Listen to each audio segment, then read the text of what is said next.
Wake up, rethink the status quo. When you get your money right, then you're the one who runs your life. Come build a wealthy spirit with Sammie and Michelle. Here was my biggest fear when it came to being the type of person that was good with my money. I was scared of being cheap. The family calls me cheap. I'm not sure why. You did have that obsession with that TV show, Extreme Cheapskates. That was gross. But like in a way that you were almost taking notes. That was way too far. Here's the thing. There is a difference between being cheap and being frugal. And Sammie and I want to talk about that today because maybe you're trying to be more aware of how you're spending your money, but you might have a mindset that people who save money or think about how they're spending their money are cheap. I've been there. And to be honest, there have been times when I was cheap. Like when I would go to the different convenience stores to buy deodorant to see which one had my Dove cucumber $1 less. That's when I really had my come to Jesus moment with cheapness. My come to cheapness moment. And the thing is, you don't have to be cheap. You can be a frugal like me. As a frugal, or a frugal person, you save money, but you are not cheap. And we're going to get into why those two are different today on the podcast. Exactly. We're pro-frugal, anti-cheap. Let's get into it. But first, I'm excited to talk about our partner, Riverside. Because if you're trying to launch a podcast or a creative endeavor, maybe a video, an interview series for your Substack, Riverside is such a great tool. And guess what? You can still be frugal, not cheap when using it. What Riverside does is it allows Sammie and I to set up meetings with each other, set up meetings with podcast guests anywhere in the world, and they locally record every audio so that we don't have any issues with the audio quality in case there's a internet outage. We love Riverside, and there's so many great tools now with Riverside outside of just recording audio and video. You can use AI transcription to just get the transcript and also to edit it so you can see the words instead of having to listen to every little but, and you can just delete them.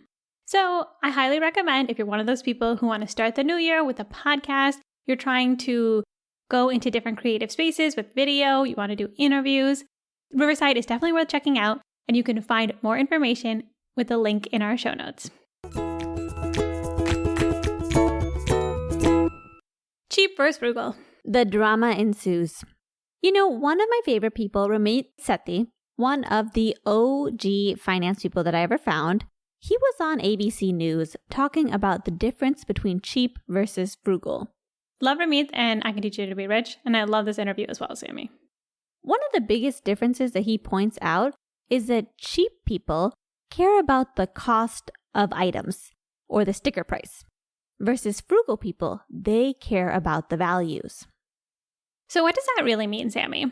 Because technically, aren't we always looking at the cost? Aren't we always looking at the dollar amount? Shouldn't that be a factor when we are trying to decide how much we should spend on something? The thing about cheap people is they want every single item to be the lowest cost without thinking about what they value and without thinking about how that's going to affect other people. Michelle and I made a list of the different characteristics between cheap people and frugal people. Yes. And I think we should start with cheap because that's the big fear. Mm-hmm. I don't think I'm alone when it comes to wanting to save money. There's almost this negative connotation like, oh, you want to save money? You're cheap. You don't want to do anything fun. You're going to be a bore to be around. We don't want to invite you to a party because you're going to comment on stuff. So what are the characteristics then of being cheap and how can you avoid being cheap while still being frugal? I think a big thing is cheap people put other people out. Yes. I've definitely been in this situation before. I go to dinner with a group of friends and someone starts complaining about the cost of dinner. It's clear they didn't think about it ahead of time. They maybe order a ton of food and drinks and apps, whatever it might be.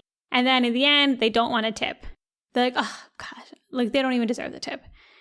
And in those moments, it's like, well, you shouldn't have ordered all this food or you shouldn't have put the money towards these things that made you happy if you aren't also willing to follow the payment customs in the US, which is to tip appropriately to the people who were waiting on you during this time. It's true, Michelle. You pointed out another feature of cheap people, which is they oftentimes have poor planning. They might think they're so great for getting the cheapest price on stuff, but a lot of times they're not thinking ahead. This was a big shift for myself, Sammie, especially when it came to big trips. Something that sticks out to me is bachelorette parties. Bachelorette parties, love them.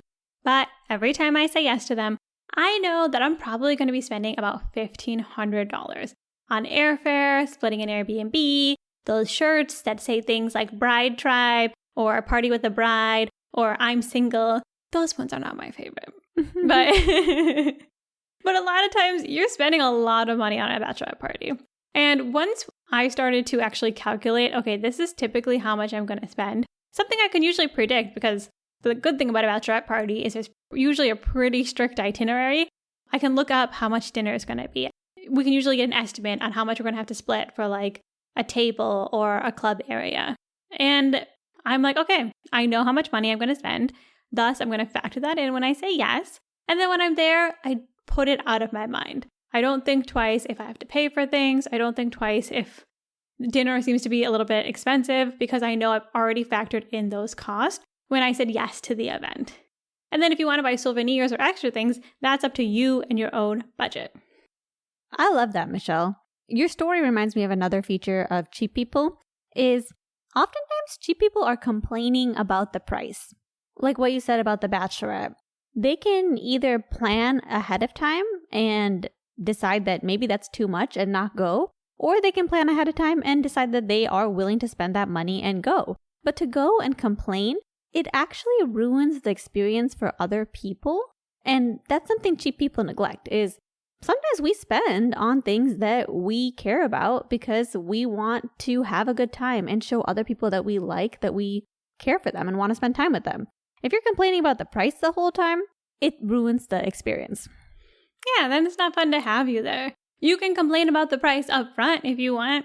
I've had friends that send me invites to things and I'm like, heck no, I'm not paying $2,000 to sleep in a camp tent outside. Hello, that's not something I'm going to enjoy. And I just choose not to do it. And I'll be direct and I'll say, hey, like, I don't think this is in my budget this year. And honestly, nobody ever minds. But I think that if you do go and then you feel resentful, it's not just because you're being cheap. It also probably means you're spending money in a way that isn't really respectful to your interest or your boundaries. You know, Michelle, I think some cultures may have a tendency to be known as cheap. Oh my and gosh. I'm talking about Indian people. Okay, I'm talking about our people. And I actually think that sometimes it's part of the culture to be cheap or complain of the cost, even if that's not something that you actually care about. Like I commonly hear myself and my other Indian friends talk about how they'll take their parents to a really nice restaurant. Oh, yeah. The parents have a great time, but they feel like they have to complain about the price. Like it would be irresponsible not to complain about the price, even though they're enjoying themselves. And even though later they tell their friends that they had such a wonderful time, they almost feel like to not complain about the price is to be like a mark or dumb. Like you need to complain about the price because this price is just unacceptable. It's true. There's nothing like taking your Indian parents to a restaurant, hearing them comment on all the little details, and you're like, man, they like didn't even enjoy this. Next, 2 months later, you're hearing your auntie, oh yeah, they were saying how good of a time they had. We have to all go next time. I'm like, what? They had fun? But I agree. I mean, I think it's just also a difference of what they grew up with, or sometimes what they value. For example, our parents would love to hang out with us at McDonald's. For them, what I realized is that going to like the fanciest Michelin star restaurant isn't necessarily an experience they value. They just want to spend time with us, and it doesn't really matter where it is. Our dad is literally the Applebee's song. Which one?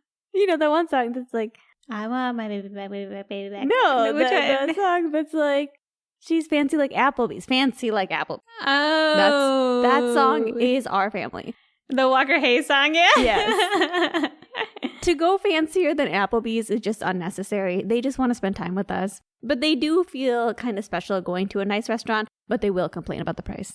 100%. And they're not complaining because they're paying for it. I actually think they're complaining because we're paying for it and they feel bad. It's just like a totally different mindset than what they grew up with. It's almost like a reverse gratitude exercise for them. To complain about the price is like showing that they know you spent a lot of money and thank you for doing it. You just got to reframe. If they don't complain about the price, you took there somewhere too cheap.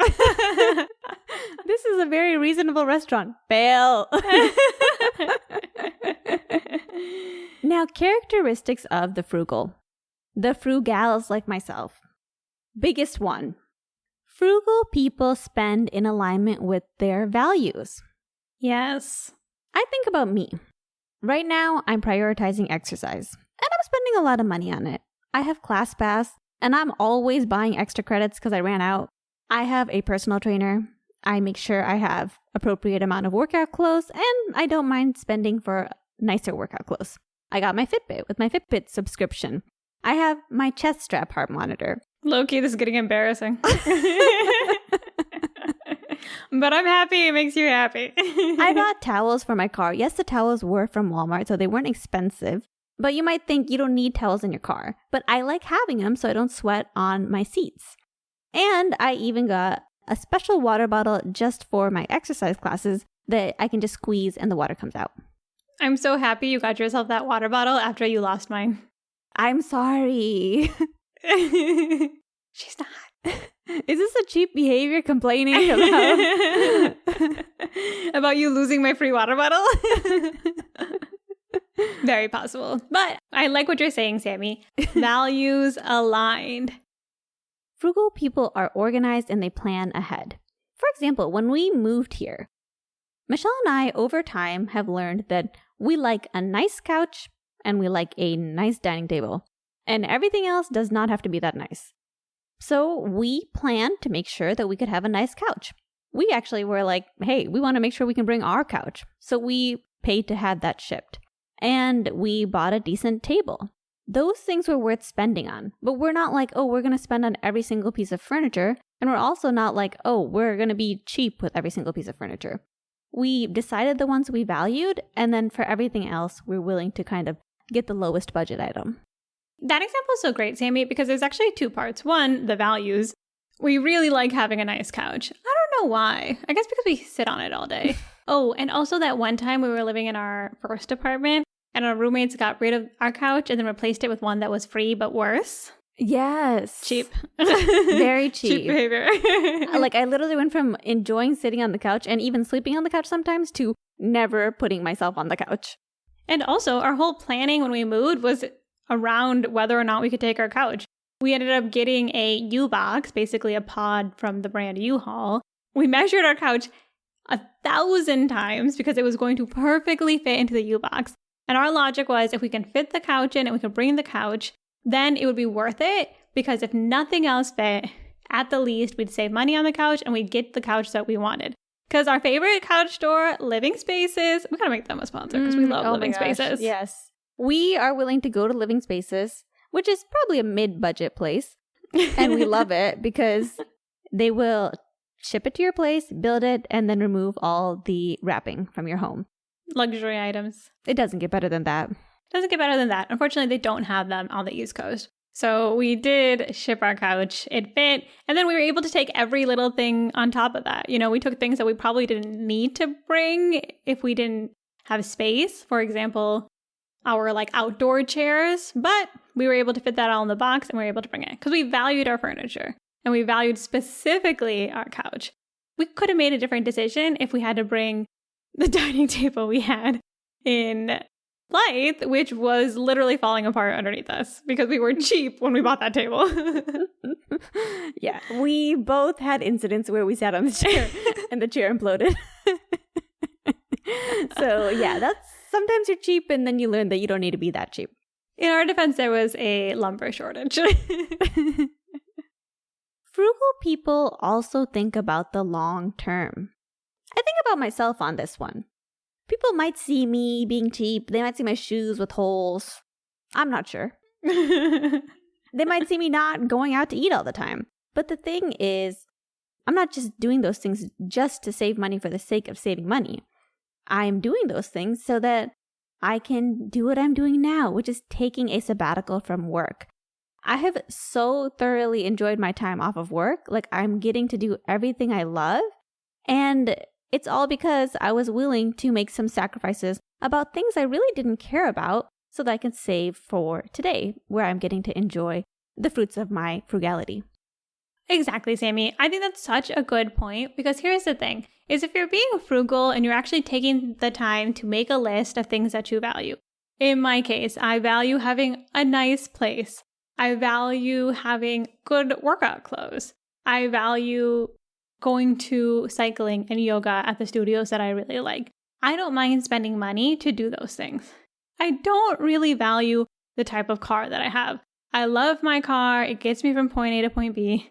It doesn't need anything fancy. I don't even know how they get fancier because I just don't know anything about cars. And so that's two major decisions, right? Car and apartment. I decided to spend more on the apartment, but less on the car. And that aligns with my values. And over time, that's going to also allow me to save my money in certain places and build wealth over time. But I'm not putting anybody out. I'm not making a split-second decision. I'm thinking about these things ahead of time. Michelle, I got a question. Tell me. I'm trying to decide. Sometimes I had this sweater. It had holes in it. It was very comfortable. Oh, God. But then I have these socks that have holes in them, too. And I feel like maybe the socks are frugal, but the shirt is cheap. Because the shirt, when I wear that with the holes, even though it's comfortable for me, I really have to make sure I wear a tank top or something underneath because it could get inappropriate for other people. And that kind of puts people out. But the socks, nobody sees, so it doesn't bother them. I'm not going to even entertain this. I don't think that's cheap or frugal. I think you're tacky. And to be honest, first off, if you have holes in your clothing, I think that is totally a separate thing. Like, maybe you cannot afford new clothes. That's okay. Maybe that's something that's not a priority for you. I don't know. In your case, your sweater is obscene and you're trying to be pretentious about how many holes you have. And I refuse to promote this lifestyle. The thing you realize is, like, you wear holy clothes when you don't have a lot of money and you don't want to purchase new clothes. But then there's another class. It's actually above upper class, but below the ultra wealthy, where you start wearing holy things again. It's like the exactly 1 millionaires. The 1 millionaire next door. They don't have Decamillion. They made most of their money in tax-advantaged accounts. And they don't like to spend on new clothes all the time. So yes, they got some holes. You know what? I take it back. I am going to comment on this. It's cheap. Because I'm cheap. Yeah, because I'm cheaping on the down low. I think that if you are a 1 millionaire, do not wear a sweater with a bunch of holes in it that's so obscene and cut out in the right places that you can't even wear it without having something underneath because it's just inappropriate. It has gotten so bad that now I only wear it as a pajama shirt. It's disgusting. Michelle and my mom bought me a duplicate for Christmas, so thank you. She doesn't like it as much. I don't know what they changed about the fabric, but it just feels different. That's the real thing, right? You love that sweater. It's so soft. Takeaways. Takeaways for this episode. Cheap versus frugal. Cheap. Poor planning. Complaining. Putting other people out. Wanting the lowest price regardless of quality, regardless of value. If you catch yourself getting up in arms about $1 difference on a deodorant, you might be cheap.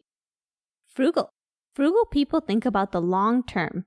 Their spending is values aligned. They're organized, and they don't let their desire to save money put other people out.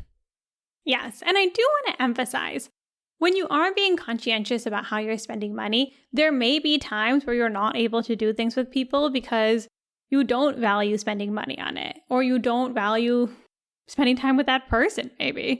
And the thing is, that's okay too, and that can still be frugal. Saying no to something is not putting people out.